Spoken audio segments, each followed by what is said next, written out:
Good afternoon. This is Joe McGonigal from ddsmatch, and I'm joined here with Bill Coates, my partner from ddsmatch.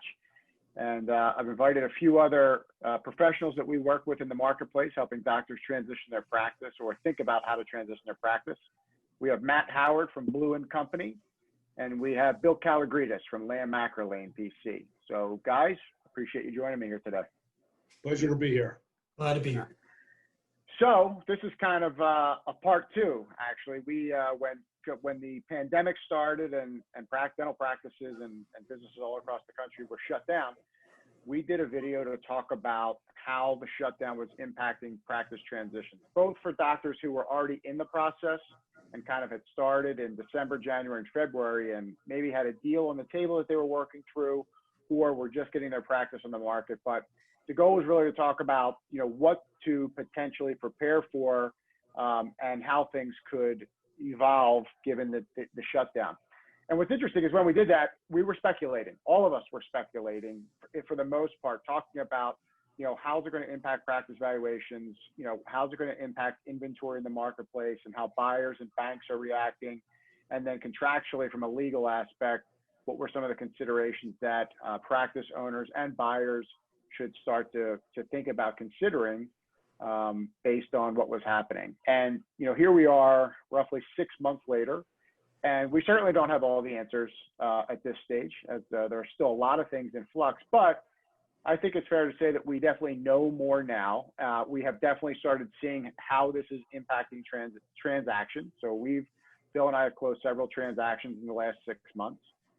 And we have new practices in the marketplace that are being valued, and we're getting under LOI. So I think that we're definitely far enough along to kind of update everybody and review, where we are now. So the goal today is to do just that, to spend, 20, 30 minutes covering some of the key aspects of what's happening and how this whole, COVID-19 pandemic shutdown is impacting practices. And really, this is for a range of dentists. So if you're a practice owner and you are in the process, I think there's definitely some things here that will help you in terms of getting from, wherever you are in the process to the end. And I think this is going to be really valuable for doctors who, even before the shutdown happened, were thinking that 2020, early 2021 was going to be the year they transitioned their practice, and were kind of starting the preparation work, but really didn't have their practice on the market or valued, once we hit March of this year and hit the shutdown. And they're trying to figure out, when do I do it? How do I do it? And really what's the impact going to be? And I think we're also have some information here for the doctor who, quite frankly, and we saw a lot of this, is they maybe weren't planning on transitioning their practice, but the shutdown and coronavirus and the health impact or considerations was enough for them to say, I wasn't planning, but I was going to wait 3 years or 4 years. I'm pulling it forward, and I'm going to do it now. So I think we have some information for all those groups of dentists to kind of think about how it could impact their practice, and probably more importantly, what that means for their planning and their preparation, and how they should start spending the next couple of months getting ready for that. So did I miss anything, gentlemen? Good overview. All right. So Matt, why don't we start with, I think what is the number one question we've been getting, Bill and I, for the last 6, 7 months, is, at least in the beginning, got a lot of calls from doctors I had had a preliminary conversation with. They weren't in transition or in the middle of a transaction, but their number one concern is, what does this mean for my practice value? Here we are, I was having some good years or some up years, and all of a sudden I'm going to have, 2 to 3 months of 2020 with no revenue. The overwhelming response we heard was, this is going to kill my practice valuation. So, maybe you could talk a little bit about what you are seeing in terms of the values. And then I think the second question is, how would we value my practice? But here we are in September.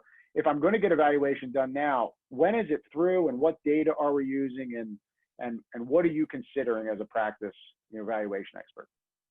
Yeah, all great questions and all pertinent questions. And as a doctor approaches selling their practice, one thing has rang true. If we can do an ordinary planned transition, right, where it's where we're not just, I need to sell right away, Joe, because I want to be done practicing because I don't want to practice in COVID. I'd say in those transactions, we have seen a difference in value because the timely and the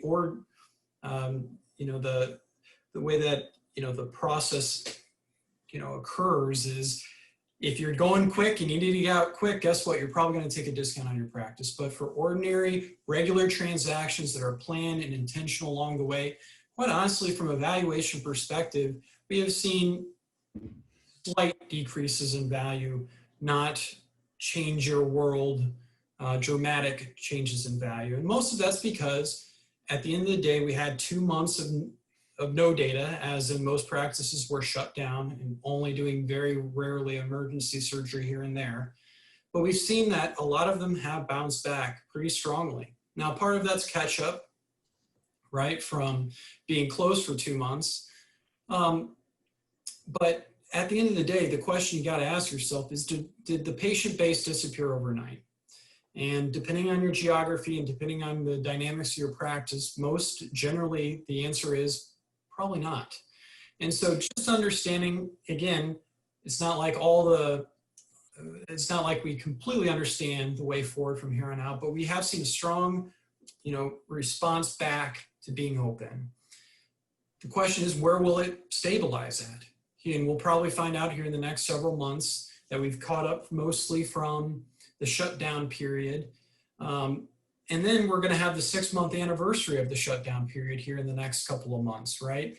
And understanding that. But to answer your first question a little bit more succinctly, is we have not seen dramatic changes in value. Sometimes if the deal needs to happen very quickly, we have seen some discounts applied, but generally speaking, it is our understanding today that most of these practices not seeing dramatic decreases in value based on what's going on, because the understanding is that the patient base remains intact. Now, if we have 20% employment for the next 5 years, guess what?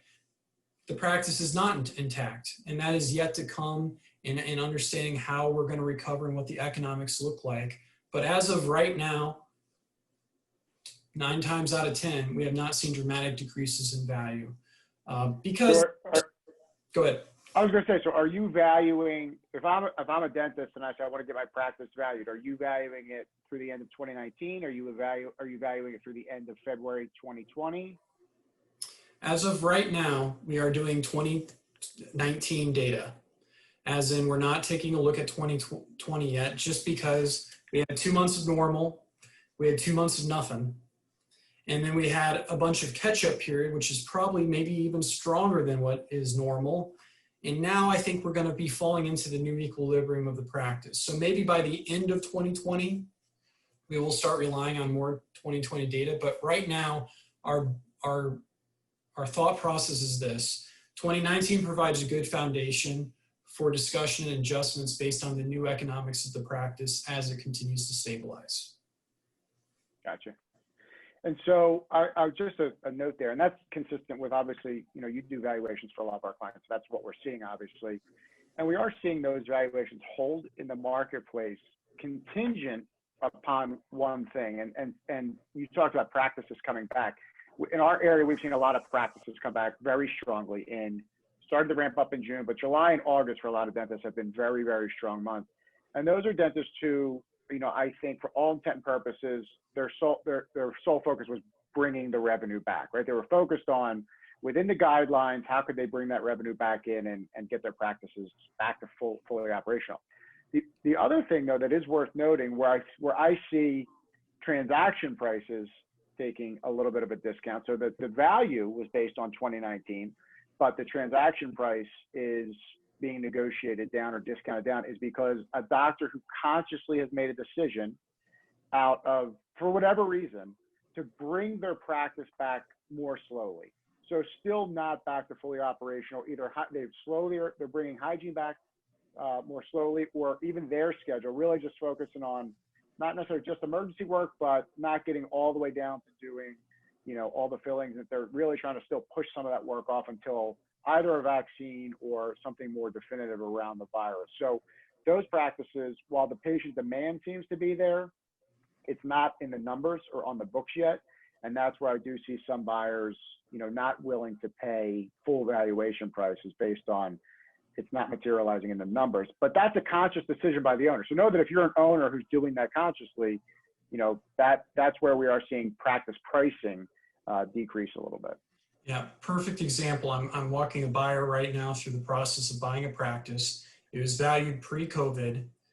And then as we've gotten each month of 2020 data, we've compared it to what the prior economics are with the current economics. Guess what? Old doc, seller, didn't want to reactivate patients. Is very concerned about COVID, has some family members that has COVID, risk points. So they have basically made the conscious decision, and the seller completely understood when we came back in good faith and tried to negotiate a little bit of a different deal just because the economics of the practice has changed. But again, like I said, if it's an ordinary, orderly transaction where we're basically navigating COVID as best as we can, I have not seen a dramatic reduction in pricing. Gotcha. Joe, Bill Kalogredis. yeah. I'm sorry, go ahead. Ask your question. No, go ahead. I was going to go to you, so go ahead. Right. I think, amplifying what you were talking about, what Matt was talking about regarding the senior doctor, let's say, consciously making the decision either to ramp up as much as possible or not. A lot has to do with the staff too. I know that I've seen some of the people are getting, their staff aren't anxious about coming back full time maybe. They're taking their time coming back, or some of them may not be coming back. So they have to either re-gear up with different people, or maybe some people aren't willing to work full time because they're concerned about the COVID situation. So that's a factor too. I think psychologically and otherwise, I think most of the people I'm seeing are seeing the light at the end of the tunnel. Even if it's not next month, most people that I am dealing with, whether the seller or the buyer, can see that sometime over the next 6 months, normalcy will hopefully return. And I think most people are optimistic enough to see that. The ones that are seeing a big drop off, as you said, relate to those that have to sell right away. I've had a couple of clients that I just don't want to go back to the office. I'm not worth it. I'm 75 years old, whatever it may be. I'm financially fine. I sort of like being home now. I don't want to go in, and I'm going to try to sell my practice, realizing it's more of, I'll use the word distress sale. It's not going to get you the big price, but it's allowing that doctor to get out and have somebody take over the practice. That's not ideal. It's not what we normally recommend our clients do, but each client's different, and each doctor's different, each dentist deciding what's right for them. So we're seeing a lot more of that than we saw a year ago or 2 years ago. Yeah, no, I think that you bring up a good point to kind of summarize. I mean, and Matt jump in, but I think in general, we're seeing valuations holding based on 2017, 2018, 2019 performance.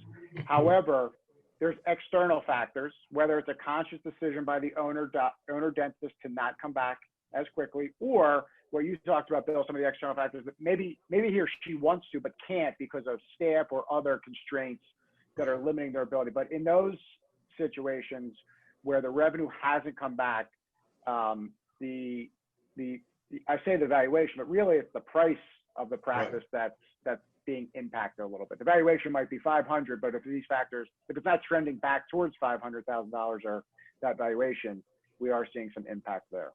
Correct. And it's some of those, one more quick thing, I apologize, is we're seeing that maybe we can agree to the strict lower price with some sort of a kicker. We've built that into some of our transactions to say, look, let's say instead of 500, it's 400.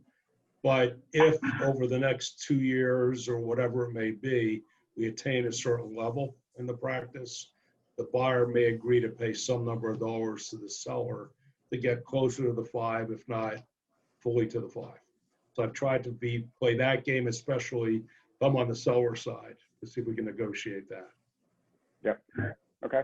So, Bill Kalogredis, why don't you keep going on that thread? Talk about, when we were on last time, you offered some thoughts transactionally in terms of what an owner doctor and quite frankly, a buyer would think about in terms of transactional language in a document. We talked about potentially some contingencies, some escrowing of funds until the practice comes back. for us, I haven't seen a ton of it in the transactions we're doing. I'm curious what's actually playing out on your side and what you're seeing. Right. We've seen a lot of different things. I mean, you're talking more about the financial side or even the whole package of it. In some cases. Well, I'm talking about when we talked originally, it seemed like that a lot of consent in the marketplace, the opinion in the marketplace was, if we were in a transaction and the practice value was $500,000 Right. and things were trending towards, the practice was coming back, it seemed like what the popular opinion was, well, instead of discounting the practice, there was still some risk that the practice may or may not fully come back to that number. So seller doesn't want to discount because it might come back. Right. And buyer doesn't want to assume it's going to come back, pay full price, and it doesn't come back. So what we had talked about where maybe there's some contingencies where Yes. Seller agrees to escrow 10% of the purchase price contingent upon the practice hitting a certain revenue target within a certain time frame. Right. This way, you're mitigating the risk for the buyer, seller's Mhm. getting full value. So I'm curious, what you're seeing out there, and is that how it's kind of playing out? Yeah, okay. Every deal's different, but I am looking at that quite a bit, especially if I'm on the seller side, and to try to make the buyer more comfortable, or even, the other way around to say, look, I always thought it was worth $500,000. Well, right now we're concerned it may not be, until we see what happens. So maybe you agree to the smaller price being the guaranteed portion, let's say 400, and they'll agree to a certain number of dollars, let's say 50,000 next year, 50 the next year after that, if certain thresholds are met. The question is, what are those thresholds? You have to look at the practice. Is it tied to gross, which is probably the cleanest way in the sense that you can't play games with it. Others may try to tie it to net in some fashion, but then you have to make sure you define it well. So I try to usually use gross just because there's less of an argument, but at least it says we're going to get back to where we were. If we do in the way of gross, then I'm going to pay that money. But each of those years, it has to happen over usually a 2 to 4 year period, something like that. Sort of an earning in a sense. And that's usually, I'm sorry. Go ahead. That's more useful when you're talking about a situation where the senior doctor's sticking around, I think. If they're not, then maybe the buyer's going to say, look, you're not really contributing to that other than saying it's there. You're not helping me build it in the sense that you're not working it.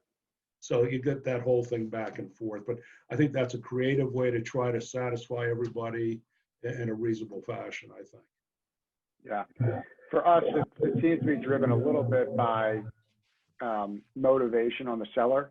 So if the seller's primary goal is the economics of the deal, then finding a way to mitigate the buyer's risk or as you said, make the buyer more comfortable is important, and a structure like this potentially works. But we also have sellers right now who their primary motivation isn't the economic gain. It's, hey, I want a fair price, but if I got to discount a little bit to get out of here and not be dealing with escrows and holdbacks and earnouts, we've seen that just be the mechanism where it's by the seller's own choice saying, listen, why don't we just come up with a price where the buyer is comfortable and we can just be done with this? So I think part of it is, what is the owner dentist's primary motivation and key factors in the deal structure? And as you said, everyone's different and everybody's motivations are a little bit different. Yeah, I agree.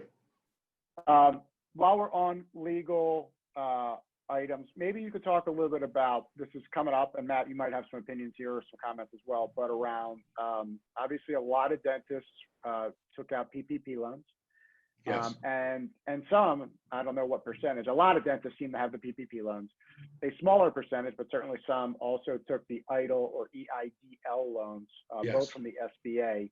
Yes. The SBA with the EIDL loan does attach a lien to the practice on the practice's assets. So talk a little bit about, and I'll toss it to you first, Bill, and then Matt, if you want to jump in, but I'm a seller. I have a PPP loan or I have an EIDL loan. How do I sell my practice with those things in place?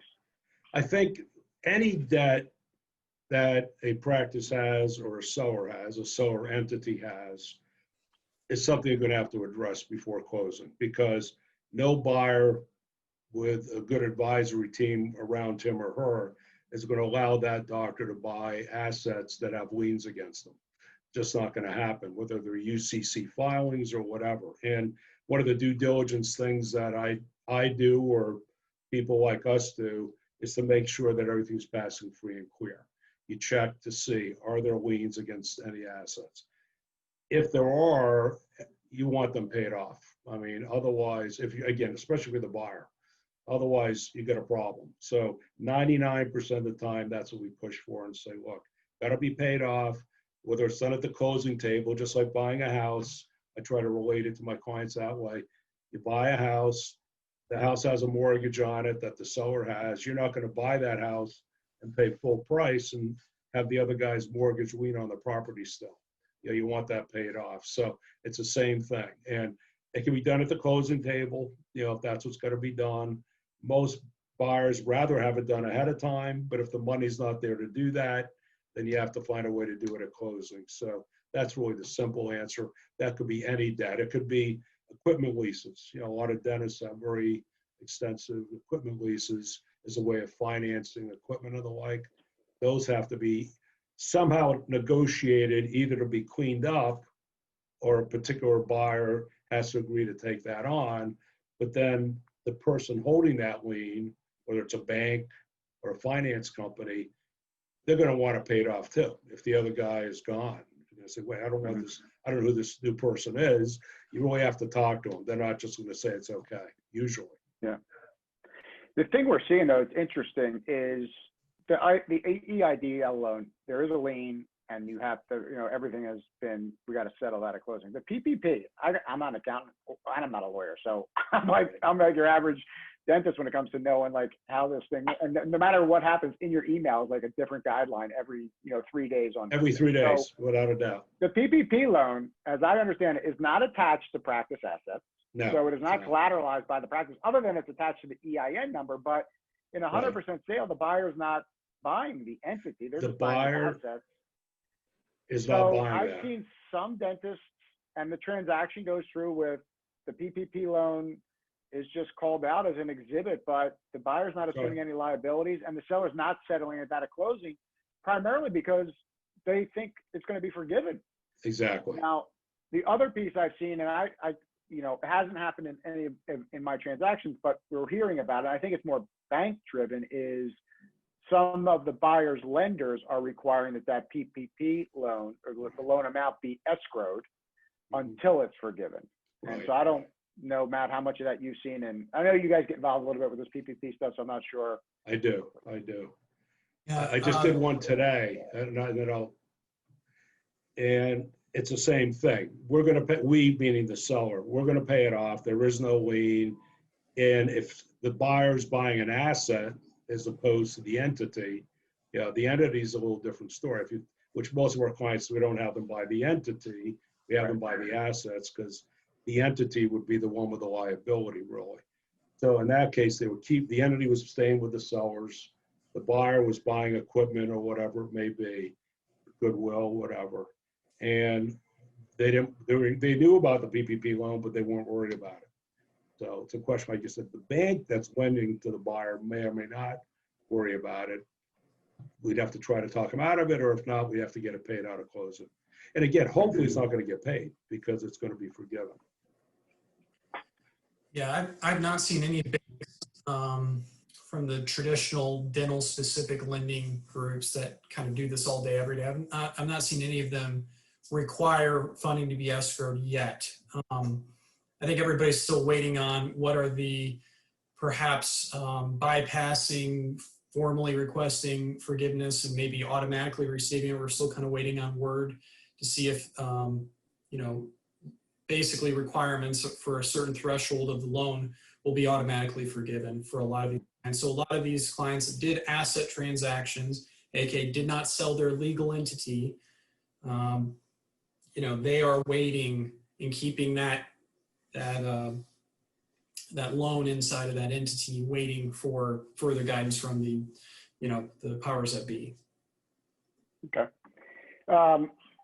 So let's just talk a little bit about the current market. I think a lot of the questions Bill Coates and I get is, you know, what's going on out there. I'll give my comments. Bill can give some of his comments. There's obviously been more activity in the last 6 to 7 months for us than, you know, any time previous. It's been busy. Part of that, quite frankly, is just fielding calls from nervous owners, at least certainly in the beginning, which was, what's going to happen? I got to get out of here. Let's just sell it. And quite frankly, you know, once you get into the discussion with these dentists, you help them understand, hang in there. You're really not ready to sell.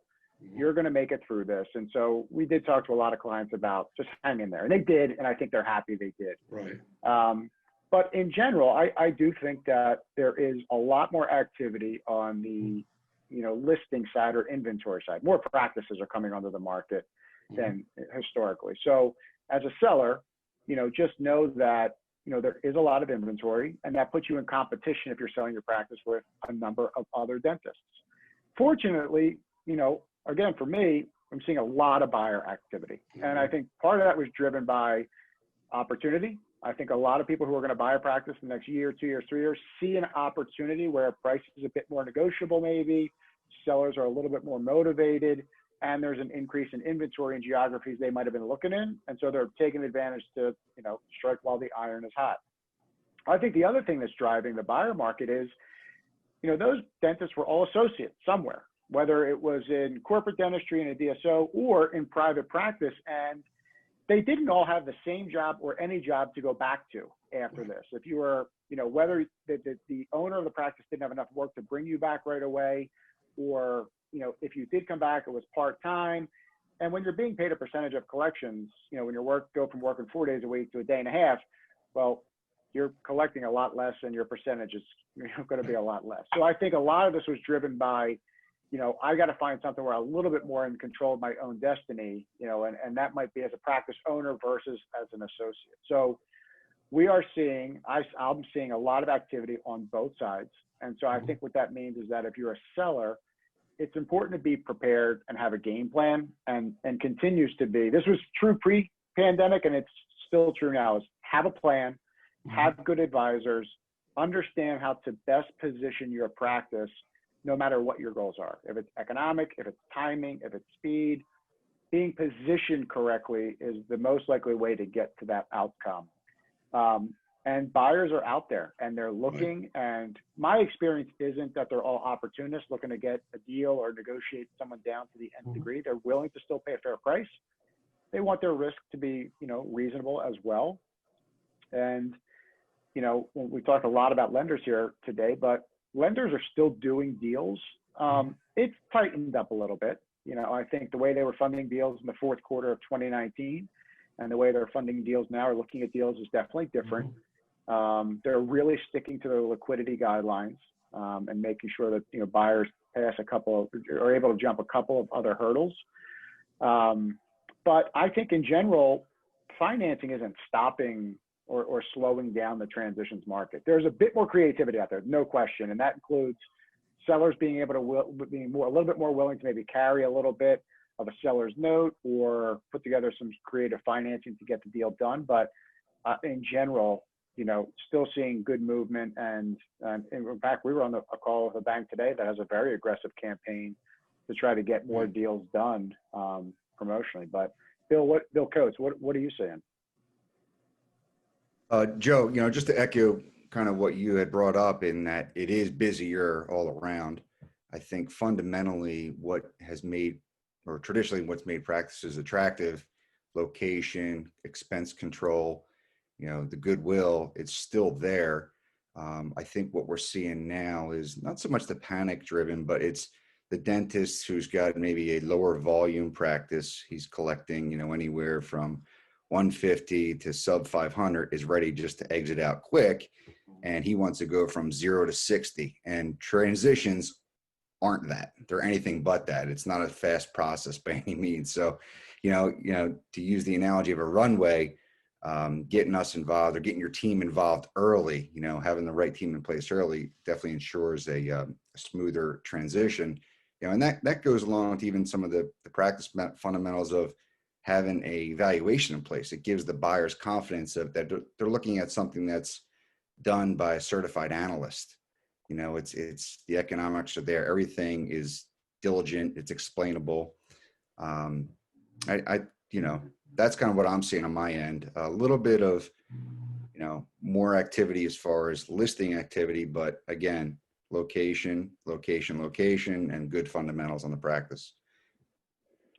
No, I think just to kind of amplify that one point there is with more inventory coming in and more doctors, especially like you said, Bill, and you're right, some of these smaller practices, whether it was almost more of a lifestyle business where the dentist, you know, wasn't really ready to be full retirement, but kind of had a part-time practice or a lower volume practice. And they were saying, listen, I was going to go for another 5 years, but I might as well sell it now. You know, they haven't necessarily done some of the prep work, as you said, or got the runway ready.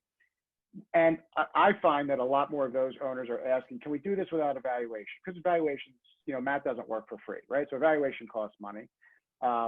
And the answer is, well, sure, we could try, but you have to realize when there's all this inventory out there and, you know, I'm representing 4 practices and a buyer says, what do you have? And I show them 4 practices and one has a third-party valuation. The other one has a third-party valuation. The third one has a third-party valuation. The fourth one is just a couple of reports I was able to scrounge up while I was at the office and present them. And all other things considered, they're equal. The ones with a professional valuation, clean data, you know, and a professional polish, quite frankly, on the presentation, always win. When Bill and I are asked to sell one without evaluation, or I don't really have that report, or I don't really keep that record that good in my profit and loss statement, you know, we're out there with one arm tied behind our back, which is now we have to come up with a narrative to explain why we don't have a valuation on this one, but you should still consider it, why we're missing some of the data. So I do think what's critical is know if you're a seller, the landscape of the marketplace you're getting into, there is more inventory, which means it's just more competitive, right? There are more options for the average buyer, you know, in the marketplace today. And so I think what rings true is we're advocates, and why we do this with Matt and Bill is we think there's a tremendous amount of value in professional advisors who spend all day kind of in this landscape and can help you understand what your options are, what the strengths of your practice are in the market, what challenges we're going to have to address with buyers, and how that could impact, you know, a potential transition or transaction. I think that one of the things you were talking about before about there being potentially more buyers also is very valid, because I represent, you know, some younger dentists as well that have not been in a good place, and now even a worse place because maybe they weren't getting paid, maybe they got furloughed, maybe whatever, and now it's making him or her think, well, what options are out there for me? This place may not be a long-term place for me, and they start looking. They call people like you and say, what's available? Maybe I'm interested in buying, and I am seeing a lot of partnership potential things too. And you have the outright sale, which is for some people, and that can work. And others, there may be a crossover transition where they come in, they work for the practice for a period of time. I know you folks do that. We see it. And then at some point, they buy into a portion of the practice with a goal of buying the whole practice down the road, whether it's whatever number of years makes sense for everybody. So I think I'm seeing that because people want to go to a good place. And if you're a client who's the seller / senior doctor type, the dentist is a good person, has a good practice. Yeah, we're in a slip or a drop right now, but can see that, you know, it's a good place to be compared to where I came from, whoever that may be. I could see that happening. I'm getting calls like that now too. What else? Not that I don't broker, you guys do that, but they may say, I've been looking at this other practice, can you help me get into it or whatever? Yeah, I think there's been no better time to have complete transparency in a transaction. And that is, you know, making everything very clear and upfront and understanding what are the new numbers under COVID and what the numbers were prior and how we're operating and how the price was set, you know, having all these things basically outright and without any ambiguity around them. And then, you know, finding that right buyer or that right seller to, you know, to negotiate in good faith. Deals are getting done. Now, are there more obstacles than we had pre-COVID? Absolutely. One of those obstacles can be banking. I would say that one of the biggest things I've seen over this time has been, you know, much more structural creativity and how we accomplish things and how we protect the buyer from getting, you know, overly exposed to the comeback time, but also how to protect the seller for getting a fair deal for what they've built over many years. I mean, the last thing I feel like a seller wants to do is make their legacy practice transition a used car sale, right? Where you set an arbitrary price out from the air, and we have no idea how it came up with, and then we start, 20% apart, and then over 6 months, we finally get to the middle, right? And we both hate each other by the end, because who wants to negotiate for that long? No. So instead, let's start from a fair place, 2019 as our foundation, and then negotiate based on the changes that we've seen in the practice from that point on. In good faith, we're going to arrive at a deal if both seller and buyer are willing to do so. Yeah, no, I think that makes sense. And we talked a lot about the buyers, in this video. And just for the sake of clarity, Bill Coates and I at ddsmatch, we only represent sellers. But what Matt brings up is a good point. We're always trying to help our clients, the seller. We don't do dual representation or anything like that. We try to help our clients understand how buyers are looking at your practice. Because if I was a buyer, and Matt and I were just on a call with, a seller, and trying to help him understand, here's the questions a buyer's going to have. Here's the things the buyer's going to be concerned about, so that we can help position, again, the seller and the seller's primary goals correctly. So, all right, gentlemen. Well, I don't know. I have not been keeping track of time, but I feel like we're probably up against kind of the original outline. I feel like we covered the key things. We covered valuations, what's happening, transactionally, what are some things to consider. Talked a little bit about the overall market. Did we miss anything? I think we're good. Yeah. All right. And you could definitely tell my son has been using my Zoom for school, because I'm listed here as Joey McGonigal, I see. So that's nice. All right, gentlemen. Have a good day. I appreciate your time. And if you are a doctor and you have any questions, everybody's contact information will be at the beginning and the end of this video. So please feel free to reach out. We'd be happy to help if we can, even if it's just an initial conversation to dig into some of these topics a little bit further. So Bill, Matt, Bill, thanks again. Thank you all. Take care.